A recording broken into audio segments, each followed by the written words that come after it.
Брошюра, распространенная посольством Китая в Анкаре на мероприятии, организованном в Чараганском дворце, стала предметом очередного скандала в связи с тем, что содержала оскорбление ислама и народ Восточного Туркестана. Китайские дипломаты раздали 42-страничную брошюру турецким депутатам, высокопоставленным чиновникам, представителям НПО, журналистам и академикам, которые приняли участие в мероприятии. В скандальном тексте, подготовленном и распространенном посольством Китая, которое нарушает международное право и права человека на глазах всего мира, имеют место заявления, которые отвергают исторические факты. В частности, дипломатическое представительство Китая в Турции называет уйгурский регион неотъемлемой частью Китая и утверждает, что уйгуры не относятся к тюркам и являются террористами и радикалами. Цитируя главу Всемирного уйгурского конгресса, Крымское информационное агентство сообщило, что действия Китая являются очередной попыткой фальсифицировать историю и культуру уйгуров. С другой стороны, в начале года по данному вопросу выступал и министр иностранных дел Турции Мевлют Чавушоглу. Чавушоглу сделал следующее заявление. Несомненно, уйгуры являются тюрками. Никто не обучал их турецкому языку насильно. Более того, они говорят на турецком языке лучше нас.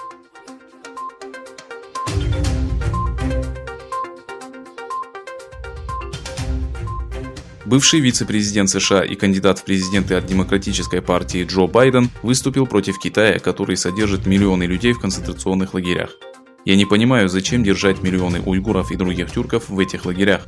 Будучи кандидатом в президенты США, я считаю некоторых людей и компании ответственными за преступления в Восточном Туркестане», заявил Байден. Следует отметить, что впервые кандидат от политической партии сфокусировался на уйгурском вопросе перед выборами. В свою очередь, недавно президент США Дональд Трамп представил уйгурский закон о правах человека и внес вопрос Восточного Туркестана в повестку дня американской политики.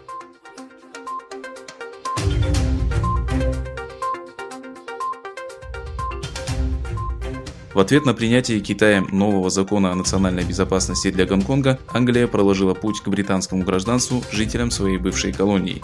Во время выступления в Палате общин премьер-министр Борис Джонсон заявил, что новый закон о безопасности противоречит китайско-британской декларации.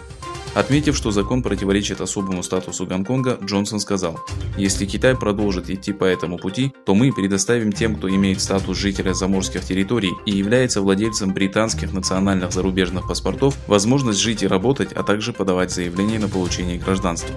Около 3 миллионов жителей Гонконга, родившихся до 1997 года, будут иметь право жить и работать в Великобритании в течение 5 лет без каких-либо визовых ограничений. В конце этого периода граждане Гонконга смогут подать заявление на получение британского гражданства.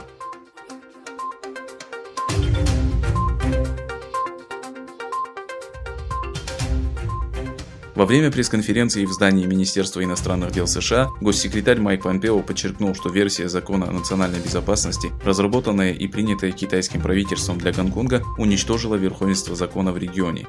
Отметив, что Гонконг является одним из самых спокойных, просторных и динамичных городов в мире, Помпео сказал, что принятие данного закона – шокирующее событие, а также оскорбление для всех стран.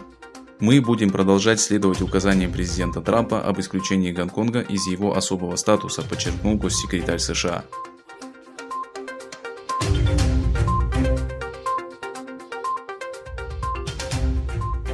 Потери мировой экономики в случае, если кризис в секторе туризма затянется до 12 месяцев, могут составить $3,3 триллиона. Такой прогноз содержится в опубликованном 1 июля в Женеве докладе конференции ООН по торговле и развитию. Подчеркивается, что сектор мирового туризма может потерять по меньшей мере $1,2 триллиона, что составляет 1,5% глобального валового внутреннего продукта, ввиду застоя в течение почти 4 месяцев из-за пандемии коронавируса. Вместе с тем, по оценкам экспертов, эти потери вырастут до $2,2 триллиона, если кризис продлится 8 месяцев.